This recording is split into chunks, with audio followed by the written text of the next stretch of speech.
Mesdames, Mesdemoiselles, Messieurs, le commandant de bord vous prie de rejoindre vos places. Nous n'allons pas tarder à décoller pour l'île de Pâques. Merci. Je pense que pour améliorer les conditions du vol, nous éteindrons au moins en partie et recréerons cette ambiance nocturne si profitable. Ça ne s'appelle qu'un conditionnement comme un autre, hein, voilà.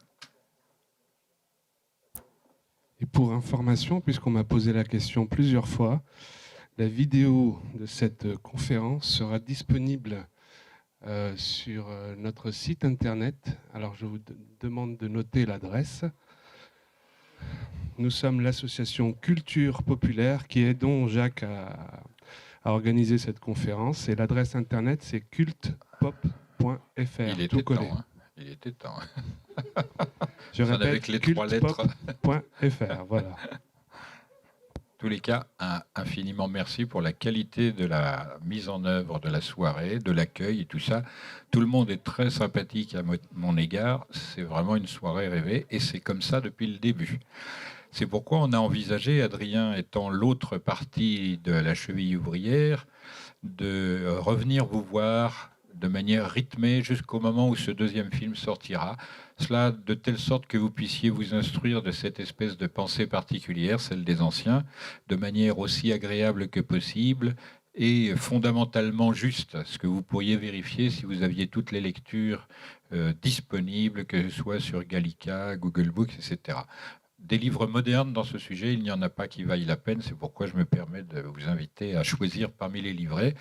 Mais grâce au travail d'Adrien, qui va me décharger en partie de mes difficultés administratives, parce qu'on est en procès depuis 9 ans maintenant, d'une part, et que j'ai la charge d'une association culturelle, je vais pouvoir libérer du temps et non plus ne faire que rédiger des livrets, mais franchement des livres. Le premier a été épuisé en très peu de temps, consacré à l'affaire Fulcanelli. Il y aura le deuxième tome, je pense, d'ici la fin de l'année. Et comme normalement le film numéro 2 devrait sortir entre Noël 2016 et Pâques 2017, on devrait se revoir au moins 1, 2, voire 3 fois.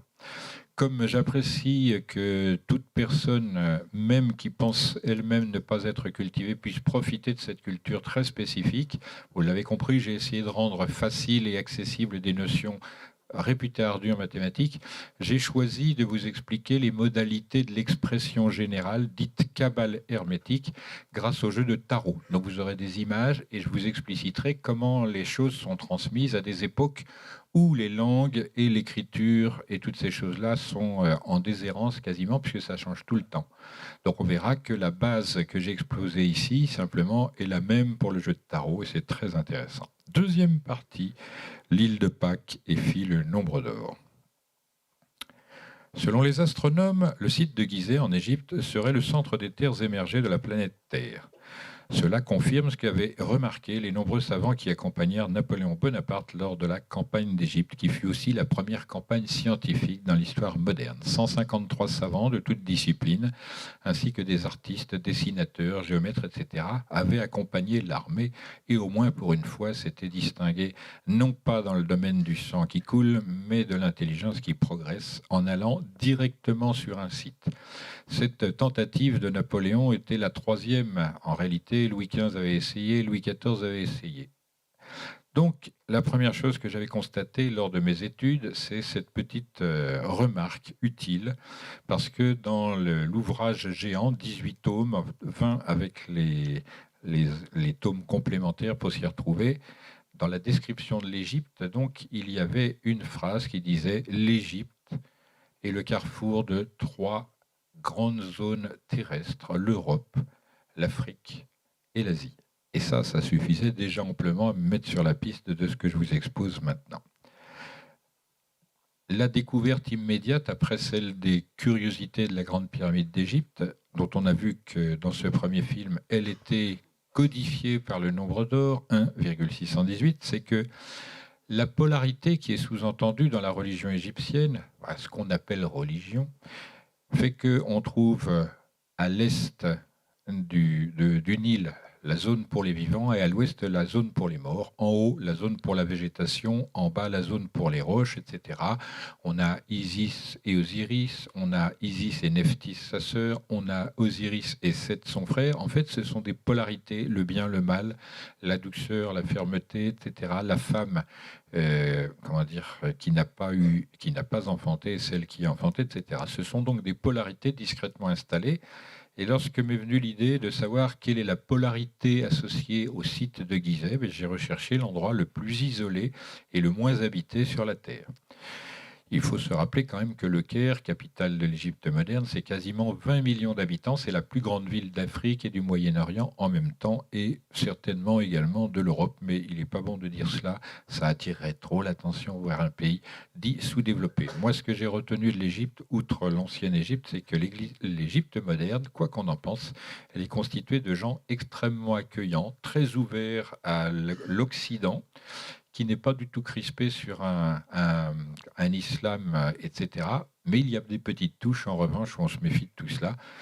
Et donc, j'ai promis à quelqu'un ici de faire juste une analyse du mot Allah, qui est le nom de la divinité pour les musulmans, pour que tout le monde comprenne comment fonctionne ce langage particulier.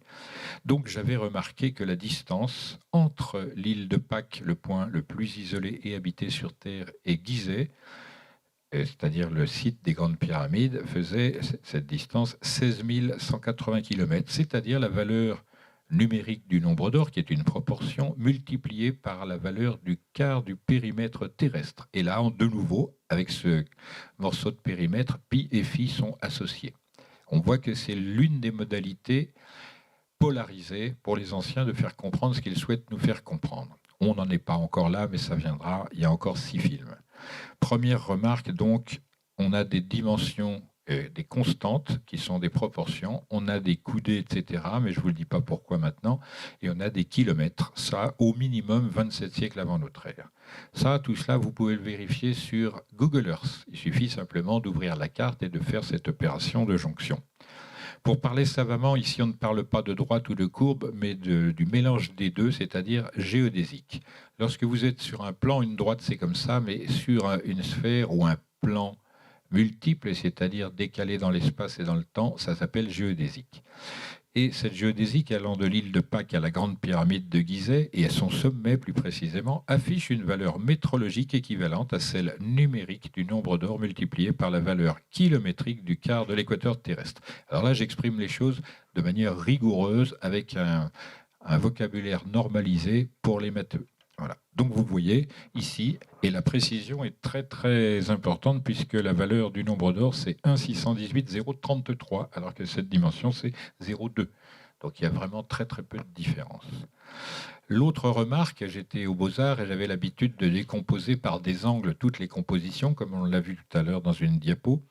Et j'ai tout de suite noté qu'entre l'équateur horizontal sur la carte en projection de Mercator, c'est-à-dire projection d'une sphère sur un plan, eh bien, l'autre ligne qui est en rouge ici était dans un rapport d'angle de 30 degrés, c'est-à-dire un 12e de cercle. Donc cette chose immédiatement a fait tilt. Non seulement il y avait phi multiplié par 10 000 km, mais encore c'est 30 degrés. Je trouve d'ailleurs que le site même des Grandes Pyramides est à 30 degrés de l'équateur.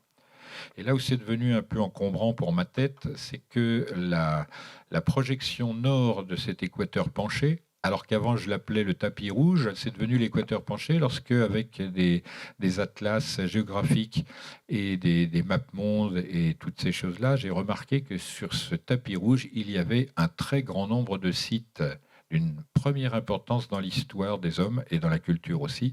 J'en avais dénombré 43. Pour le film en question, je n'en ai sélectionné que 18 et vous découvrirez les autres ultérieurement. Donc ces occurrences supplémentaires, ces coïncidences, donc 30 degrés, un 12e de cercle. Alors là, si vous réfléchissez vite et bien, vous avez un cercle dont le rayon est 1. Que va faire le 12e de ce cercle en arc? Une coudée. Donc ces choses-là m'avaient un petit peu ébouriffé la tête, et j'appelais ça équateur penché. Et là où ça devenait grave, disais-je, c'est lorsque j'ai découvert la projection au nord de cet équateur penché, et qu'elle apparaît comme ça lorsqu'elle est en quelque sorte géométrisé. La distance Île-de-Pâques-Gizeh, c'est 16 180 km, donc en kilomètres avec une constante et dans le système décimal. Et quand j'ai visé le nord de cette figure-là, dont la base était là, j'ai trouvé des côtés de 10 000 km. C'est normal puisque c'est un équateur.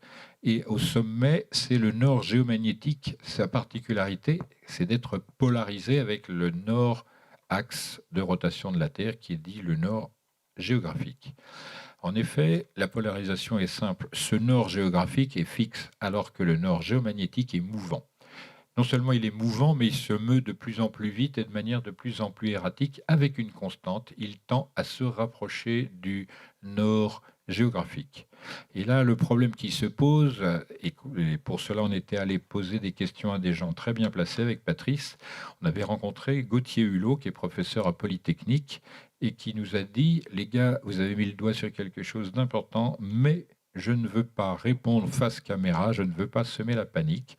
De toute façon, l'État ne veut pas que j'en parle, je risque ma place. Donc on voit que c'est bien cadré et que les choses dont j'ai parlé sous forme de menaces dans ce premier film ne sont pas des plaisanteries de gamin qui veut se faire connaître. Donc on retient que ça, c'est une partie d'un pentagone. Vous avez reconnu le célèbre angle de 108 et les deux autres de 36. Et là, tout ce qui est expliqué en première partie va prendre son importance puisque nous sommes sur une sphère, c'est-à-dire un tronçon normalisé par pi.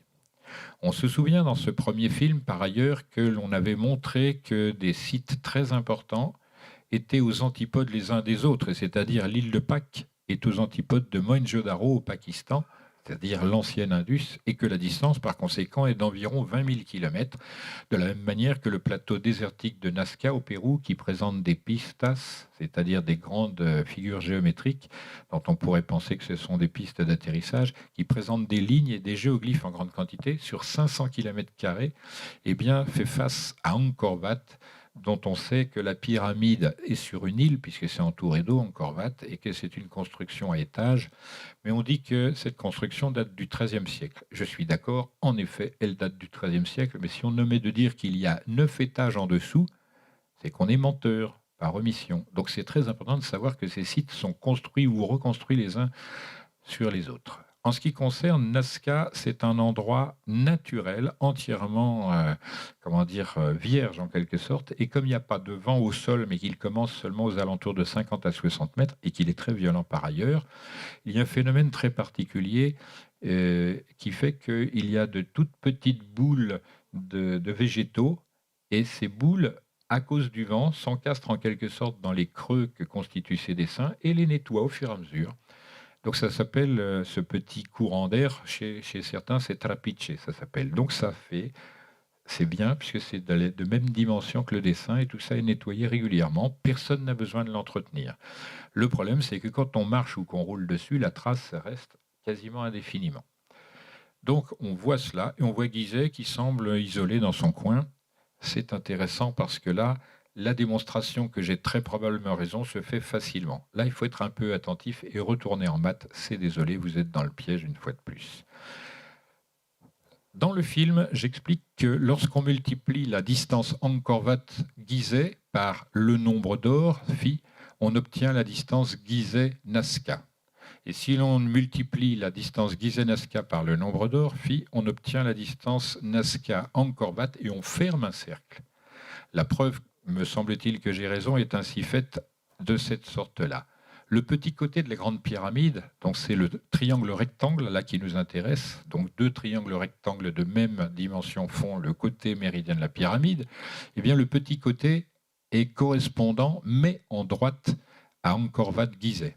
Si on multiplie ce petit côté non pas par phi mais par racine carrée de phi, on obtient le grand côté qui figure la distance Gizeh-Nazca. Et quand on multiplie encore ce grand côté par non pas phi mais racine carrée de phi, on obtient l'équivalent de Nazca Angkor Wat, c'est-à-dire l'hypoténuse de ce triangle rectangle. Tout cela, évidemment, sera très bien expliqué, surtout qu'en fait, c'est un triangle rectangle et qui en cache 3 autres, et qui sont uniques dans l'infini des triangles rectangles. C'est pourquoi ça valait la peine de les attraper, si je puis dire.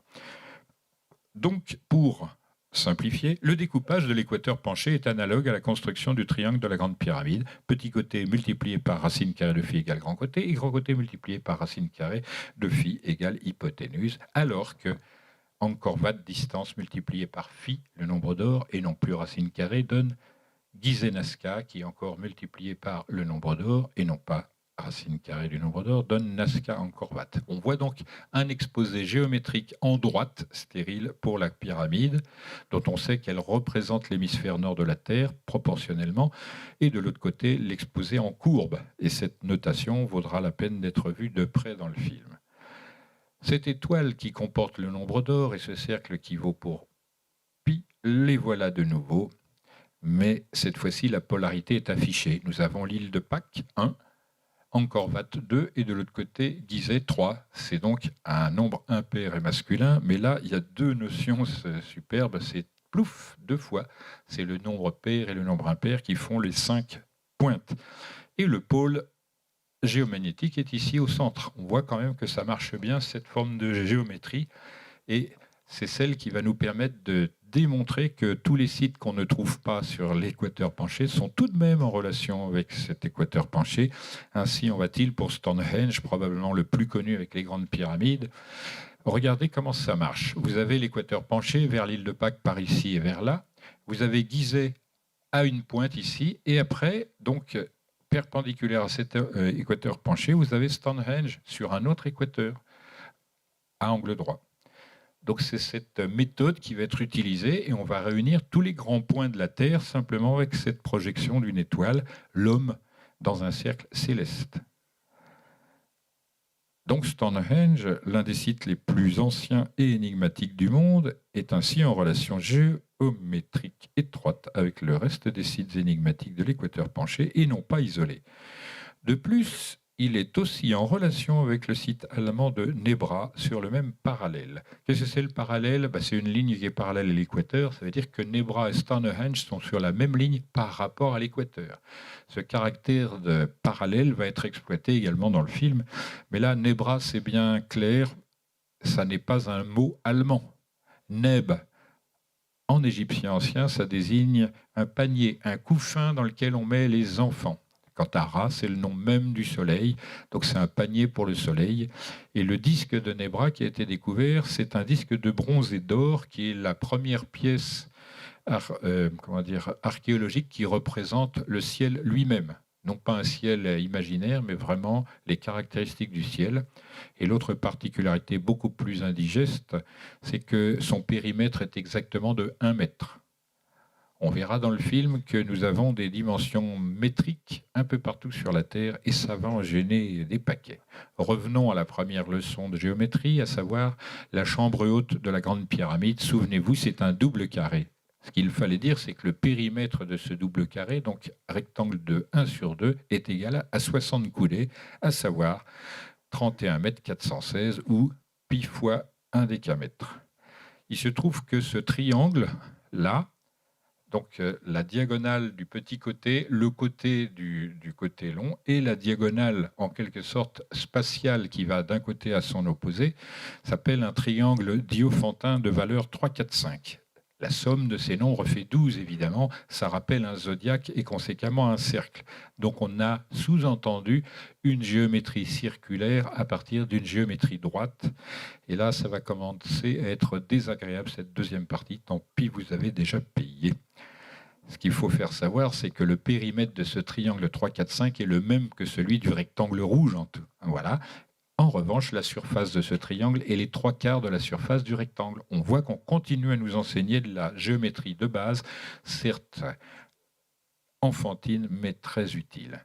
Là où ça devient intéressant, c'est que l'île de Pâques, de forme triangulaire régulière, doit sa forme à l'accollement de 2 triangles diophantins de proportion 3, 4, 5 collés dos à dos. Qui plus est, cette figure est l'emblème du feu. C'est normal pour une île volcanique. Maintenant, je vais revenir sur la notion de polarité entre Gizeh et l'île de Pâques. Gizeh, la pierre est calcaire. C'est donc une pierre sédimentaire. Ce sont les tests des animaux marins qui, pendant des millions d'années, se sont déposés et ont constitué une pierre donc, qui vient du monde animal et surtout de l'eau. En revanche, à l'île de Pâques, c'est une île volcanique. Et donc, d'un côté, c'est l'eau, et de l'autre côté, c'est le feu. À Gizeh, tout est entouré de sable chaud, alors que là-bas, tout est entouré d'eau. On voit que ces polarités, ces complémentarités jouent dans le détail, si je puis dire, mais on en verra davantage et mieux dans le film. Ce qui m'intéresse maintenant, c'est vous de montrer les bizarreries de cette île. On va sur Google Earth, on plante les push-pins pour prendre les dimensions, on s'aperçoit que ce côté-là fait phi multiplié par 10 km, alors que l'autre côté fait phi multiplié par 10 km, alors que la base fait 20 km. Là encore, on est dans le délire qu'on a vu tout à l'heure, mais à tel point que vous ne le savez pas. Ce triangle diophantin de proportion 3, 4, 5 est utilisé en Égypte ancienne, on l'a vu dans la chambre haute de la Grande Pyramide. C'est, mais ça c'est encore mieux, le profil exact de la Grande Pyramide médiane, celle dite de Képhren, que vous voyez en bas. Vous voyez cette particularité terrible, c'est qu'on a le profil exact de la pyramide médiane dans le profil exact, mais à plat cette fois-ci, de l'île de Pâques. En réalité, si on n'avait pas eu un escroc épouvantable, méprisable, on aurait commencé par la révélation de l'île de Pâques parce que l'exposé géométrique est euclidien, c'est-à-dire à plat, en 2 dimensions, alors que les grandes pyramides, ce sont des volumes et c'est un tout petit peu plus complexe. Mais je pense qu'on s'en est assez bien tiré dans l'ensemble. On va maintenant retourner en Égypte pour analyser les caractéristiques de cette pyramide médiane dont personne ne parle ou presque, et on va s'attendrir sur la manière dont les anciens nous ont un petit peu enseigné ces choses-là. D'abord, les dimensions en coudées. La hauteur 274 coudées, donc de 0,5236 m, vous avez retenu, la base 411 et les apothèmes 342,5 coudées. Maintenant, on transforme ça en mètres, parce que c'est surtout en mètres que c'est intéressant. Et on remarque que le jeu des proportions et du système décimal dans la pyramide médiane dite de Képhren, c'est assez bien illustré, puisque la base divisée par la hauteur donne une proportion de 1,5, alors que l'apothème divisé par la hauteur donne une proportion de 1,25. On est bel et bien dans le système décimal. On continue avec la soustraction de la hauteur à la base, soit 215 mètres 199, moins 143,46, ce qui donne 71 mètres 739. Et là, on procède de la manière inverse. On traduit les mètres en coudées et on se retrouve en compagnie de 137, qui est le nombre de Wiener, le nombre qui traduit mathématiquement l'angle de meilleure insolation des végétaux au soleil. Signé avec ça, ce serait facile, mais vous verrez dans le film, ça s'empile comme ça, c'est l'épouvante. Quand on fait l'analyse proportionnelle, et je vous ai dit qu'il y a plusieurs analyses superposées à faire, on s'aperçoit que si la base vaut 30%, les apothèmes valent 25% et la hauteur 20%. Ce sont les valeurs diophantines, nous avons 20, 25, 30, et la totalité fait en effet 100%. L'intéressant, c'est que la somme totale de ces segments en coudées est équivalente à 1370 coudées, c'est-à-dire le nombre de Wiener multiplié par 10. On a une autre figure qui est diophantine, elle aussi, en ce sens que la base fait 3, 4, 5 pour un rectangle, mais pour les deux, ça fait 6, 4, 5, encore une succession. Et on va un peu plus vite pour que ces choses n'entrent pas trop fixement dans votre mémoire.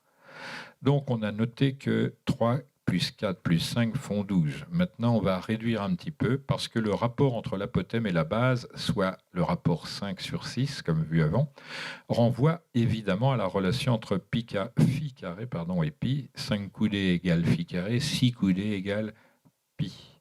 Et leur somme est conséquemment de 11. 5 et 6 font 11. On a vu tout à l'heure 12, on a 11 et on va passer à 10 de manière subreptice. La base, si elle vaut 6, la hauteur fait 4. Donc la somme fait 10.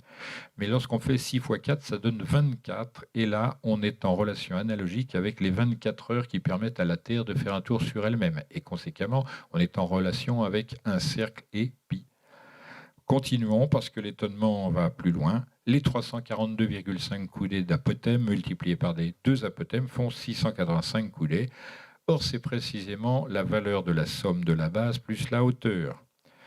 La totalité fait 1370 coudées, comme dit, c'est-à-dire l'angle de Wiener multiplié par 10, ou encore 5 fois la hauteur, 5 fois 274 coudées, faisant 1370 en effet. Et on va diminuer, on a 5 fois la hauteur, ici on aura le périmètre méridien, égale 1096 coudées ou encore 260 coudées de la hauteur multipliées par 4. Maintenant, il y en a assez des maths. Ouh là là, on va aller faire des maths, mais cette fois-ci à l'île de Pâques. La base du triangle Pasquan, donc, est de 20 km et ses deux côtés égaux, selon Google Earth, font 12 km 400.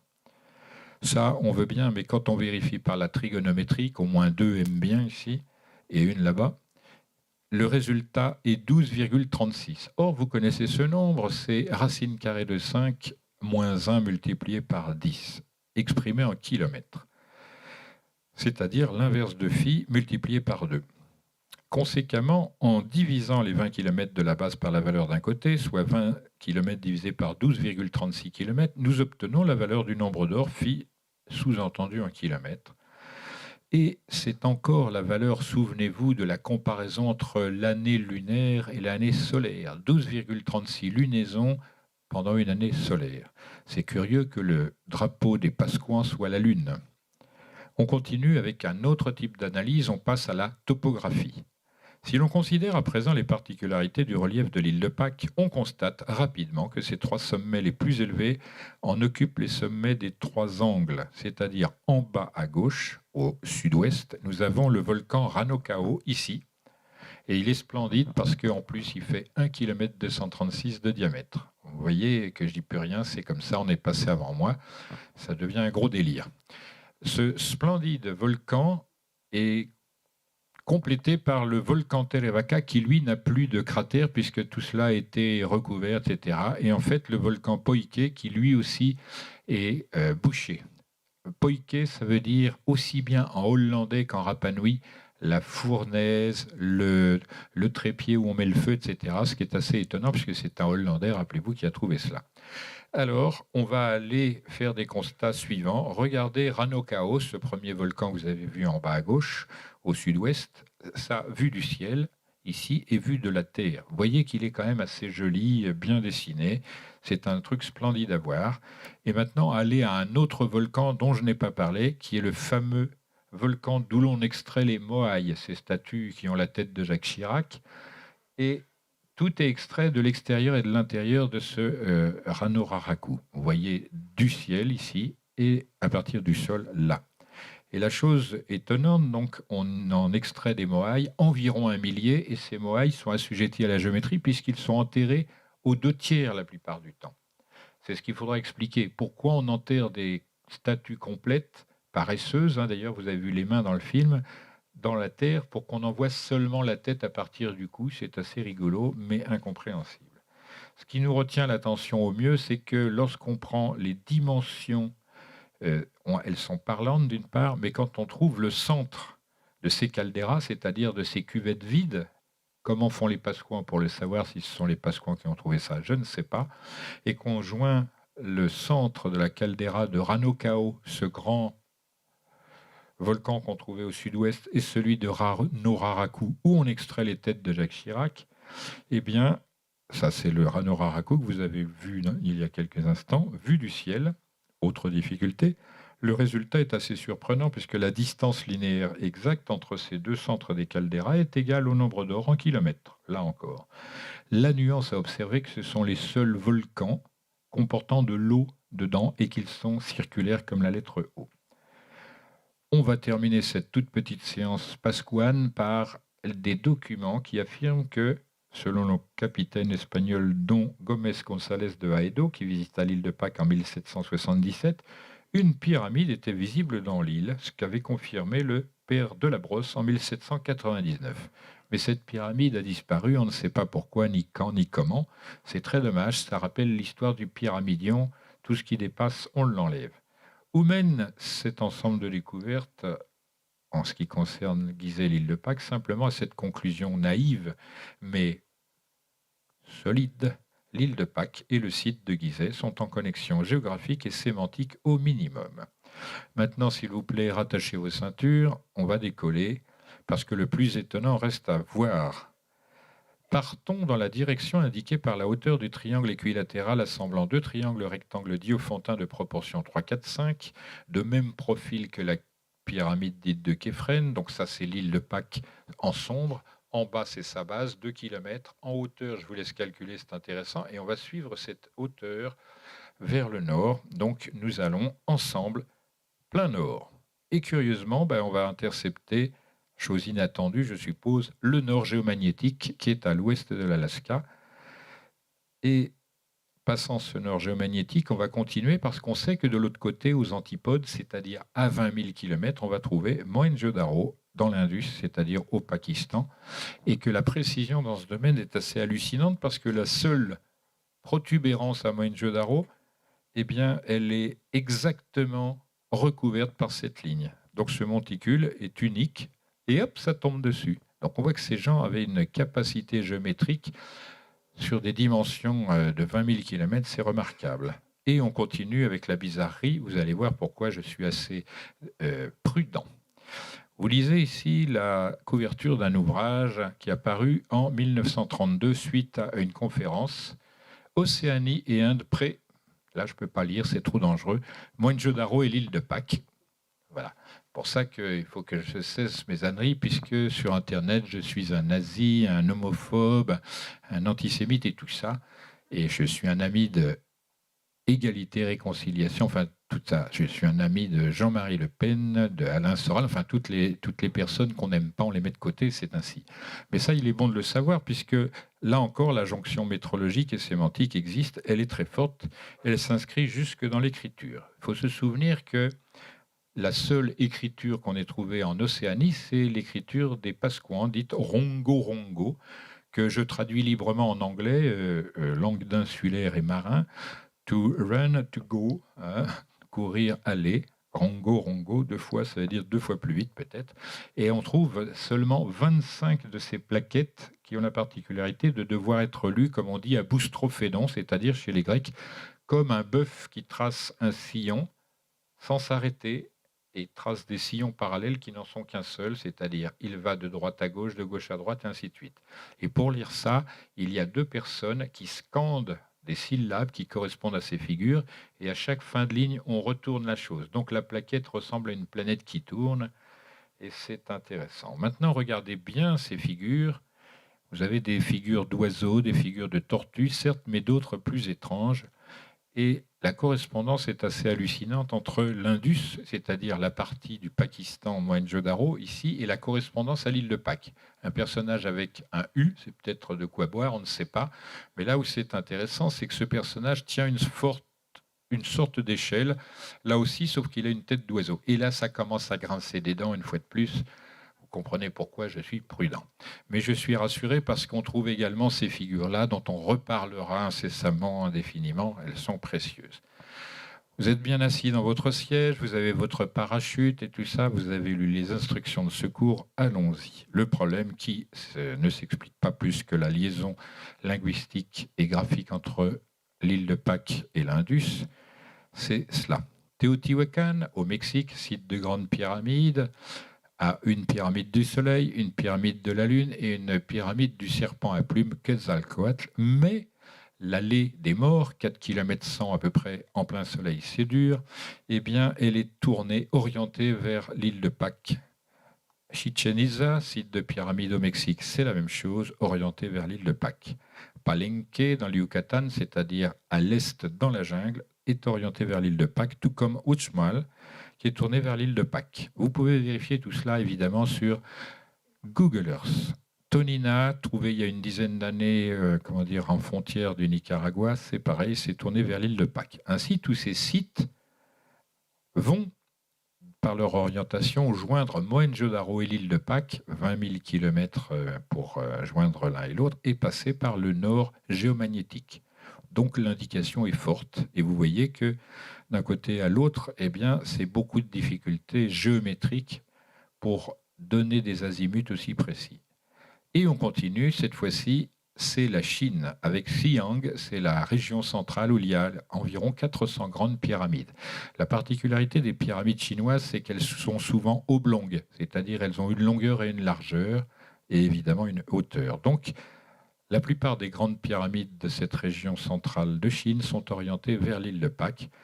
et la cité interdite elle-même, c'est-à-dire le palais impérial à Pékin, Beijing, dans la graphie moderne, est orientée vers l'île de Pâques et conséquemment par la même à Mohenjo-Daro.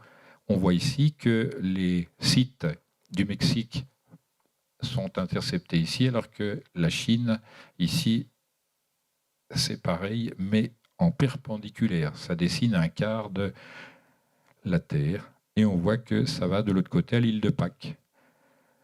Alors, comme vous êtes sage et très attentif, je vous proposerai d'aller vérifier par vous-même avec un autre site qui n'a rien à voir avec les sites chinois, mexicains et tout cela. Allez voir, s'il vous plaît, Saint-Pierre de Rome et vérifiez l'orientation de Saint-Pierre de Rome. Vous allez être étonné, ça va jusqu'à l'île de Pâques d'un côté et Mohenjo-Daro de l'autre. Hein. J'espère que vous le ferez. C'est mieux de le faire par soi-même que se laisser dire. Alors ces directions, peut-être, elles sont l'explication de pourquoi on trouve des lignes qu'on ne voit pas du sol à l'île de Pâques, mais en altitude.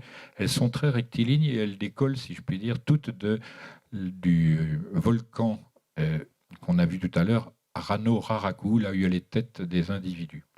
Ce qu'il faut savoir, parce que ça ajoute du sel au mystère, c'est que l'île de Pâques, les statues qui ont la trombinette de Jacques Chirac, on les laisse, on les montre. En revanche, celles qui ont des traits négroïdes ou asiatiques, on les cache, voire même on les casse, on les enterre.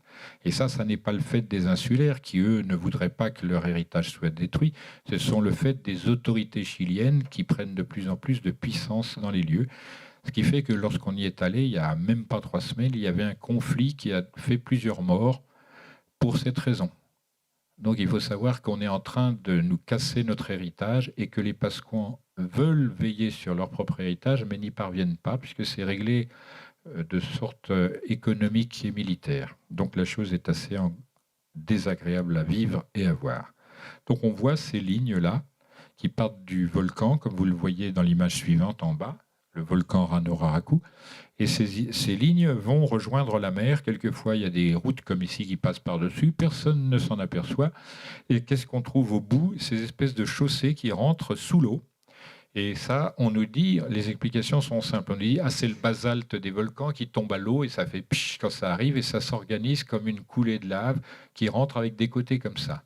En revanche, quand on questionne les plongeurs, les frères Garcia de l'équipe de Cousteau, vous savez, eh bien, eux, ils disent, non, pas du tout, le basalte, il fait ce qu'il veut, mais quand on est sous l'eau, nous, on voit bien des routes, c'est-à-dire des voies qui se séparent, qui reviennent, qui se croisent. Il y a des croisements à angle droit et tout ça, et on voit mal le basalte se débrouiller à faire ça tout seul.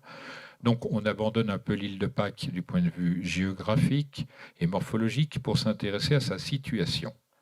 La distance exacte entre l'île de Pâques et le célèbre site andin de Machu Picchu, alors par parenthèse, on souhaitait aller à Machu Picchu. On nous demande 1 an de délai pour avoir les autorisations et on nous demande de payer $100 000. C'est sympa, la culture, maintenant, c'est la main à la poche, débrouillez-vous.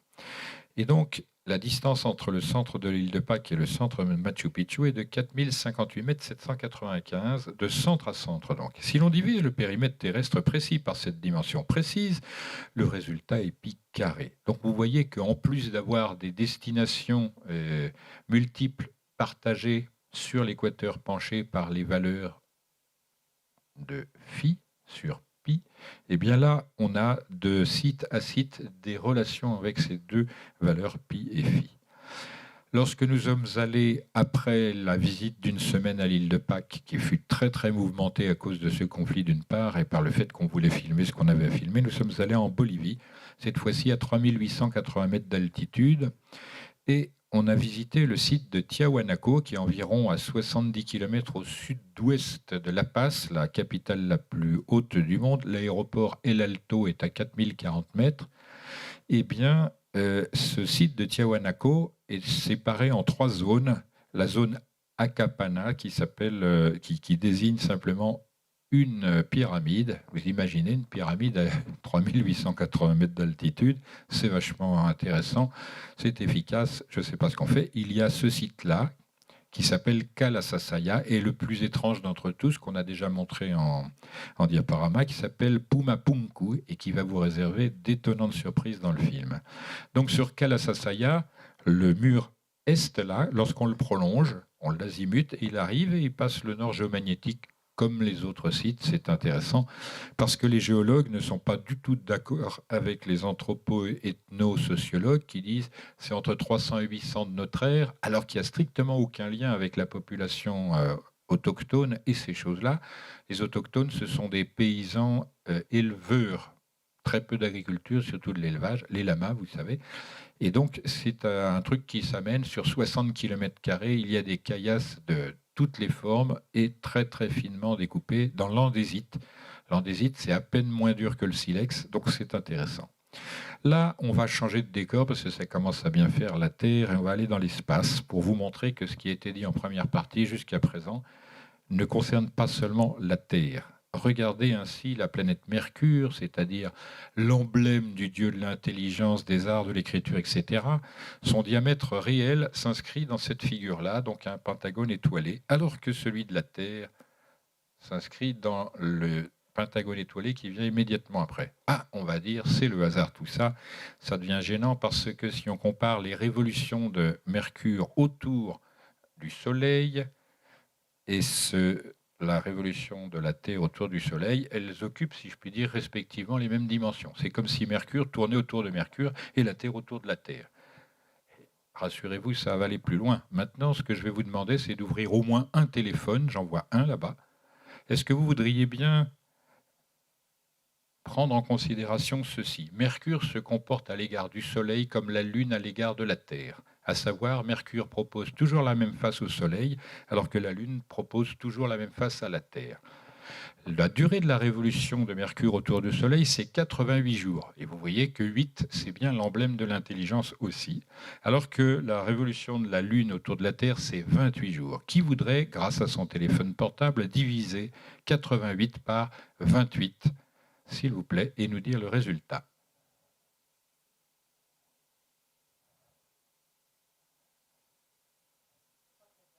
Merci. 3, 14, 28, 57, etc. Nombre irrationnel et cyclique.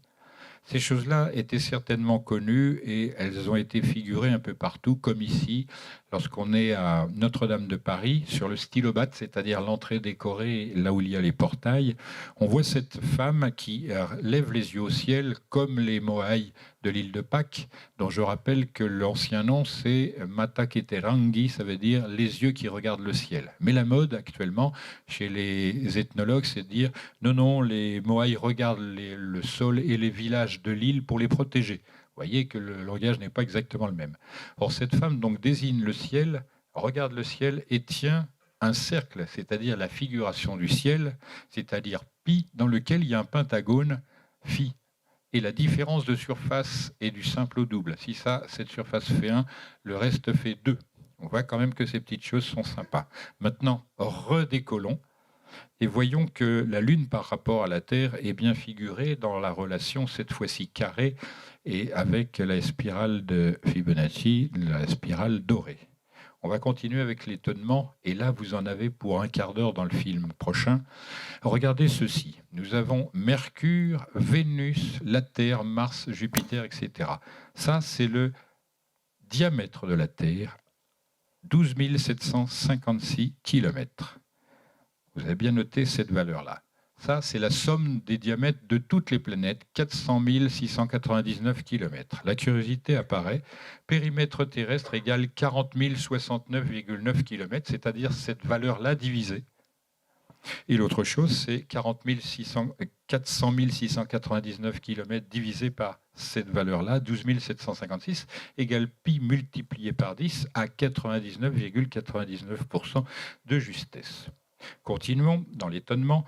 La relation Terre-Lune, elle aussi, ça n'est pas seulement Mercure, la Lune et toutes ces choses-là, c'est que tout va être contributif. Regardez, relation Terre-Lune et phi en kilomètres. Cette valeur-là, vous la connaissez, c'est la valeur du quart du périmètre terrestre. Donc nous sommes en compagnie de pi. C'est tout cela qui vous l'explique. Maintenant, 10 000 fois la racine carrée de phi en kilomètres, c'est le diamètre de la Terre. Alors que la somme diamètre de la Terre plus diamètre de la Lune fait 10 000 fois phi en kilomètres.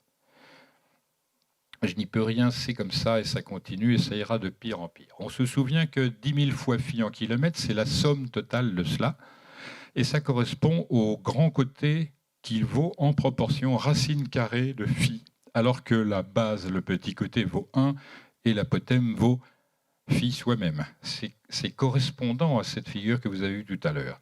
Pour parler bref, les relations entre la Terre et la Lune sont établies sur le profil méridien de la grande pyramide de Gizeh divisé par 2, à savoir ce triangle-là qu'on a déjà vu dans sa projection terrestre tout à l'heure. Et la jonction se fait par 1, racine carrée de phi, et phi le nombre d'or. J'espère qu'en posant la question suivante à M. Jean-Pierre Adam, et je m'adresse à toutes les personnes qui ont vu le film La Révélation des pyramides, il osera nous répondre à cette question. Tout cela est-il dû au seul hasard? C'est totalement exclu. Merci à lui pour son excellente prestation involontaire et à vous tous pour votre présence amicale, chaleureuse, fidèle à nos côtés.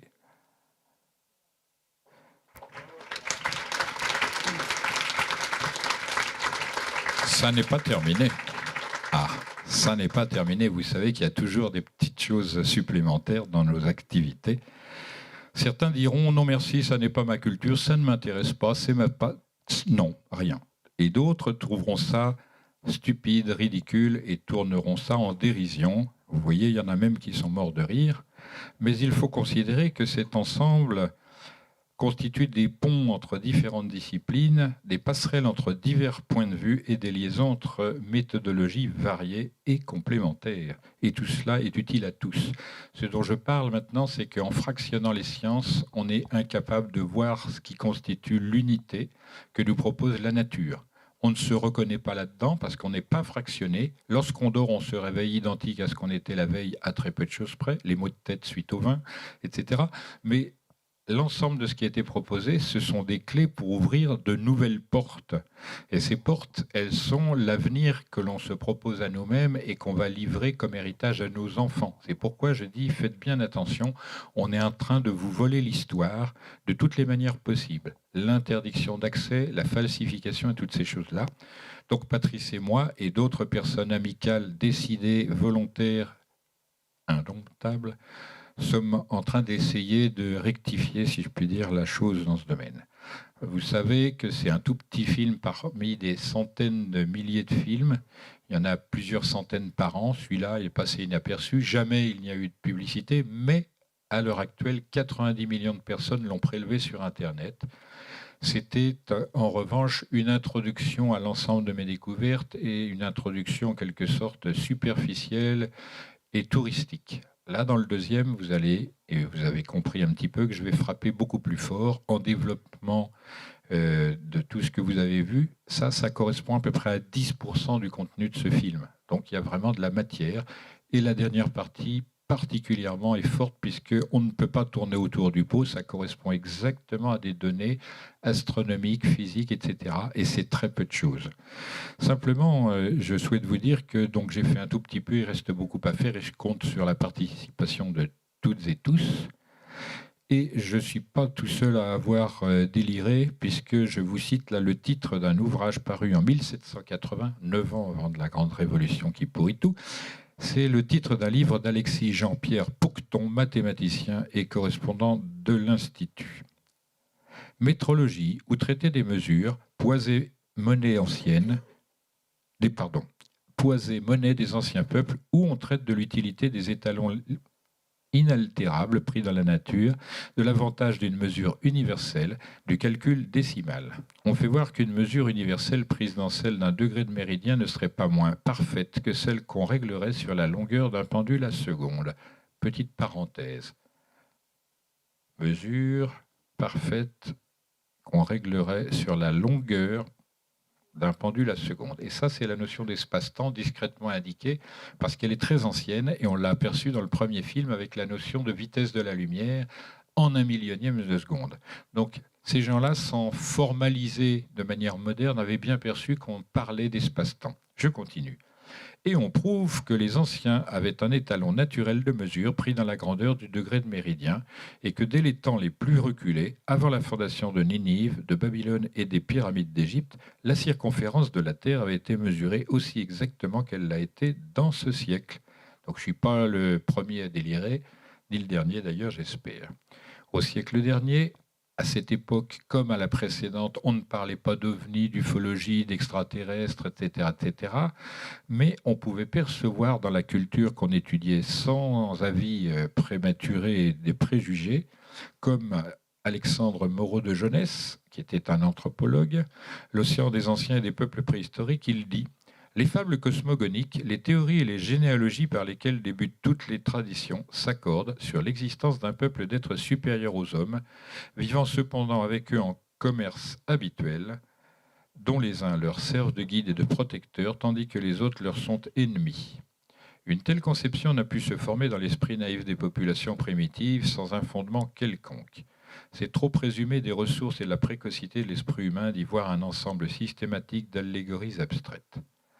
On va terminer pour ce qui est des citations par Konstantin Tsiolkovsky, qui est donc un ingénieur et un chimiste russe, l'équivalent de l'américain Robert Goddard pour les fusées, et qui écrivait dans son livre Volia Vselenoi, la volonté de l'univers: il nous est difficile d'imaginer un être supérieur à l'homme terrestre. Cette conception étroite nous empêche de nous représenter une intervention d'entités extraterrestres dans nos affaires. Cependant, un grand nombre de phénomènes restent encore inexpliqués à cause de cette attitude, empêchant de comprendre beaucoup d'événements troublants contenus dans l'histoire et la littérature. Il me reste à terminer avec cette phrase de Victor Hugo. Si vous abandonnez ces faits, prenez garde. Les charlatans s'y logeront et les imbéciles aussi. Pas de milieu, la science ou l'ignorance. Si la science ne veut pas de ces faits, l'ignorance les prendra. Vous avez refusé d'agrandir l'esprit humain, vous augmentez la bêtise humaine. Et là, ça marche fort. Donc la question à minima, c'est: doit-on remettre en question les apports de Darwin? Il semble que, au fur et à mesure des films, ça deviendra une évidence écrasante. Ce qui m'inquiète, c'est plutôt: doit-on réécrire l'histoire, ou l'histoire a-t-elle déjà été réécrite? Pour lutter contre cette situation, qui me semble de plus en plus grave parce qu'elle s'accélère, il faut se poser les bonnes questions, c'est-à-dire vos questions, merci. On peut rallumer.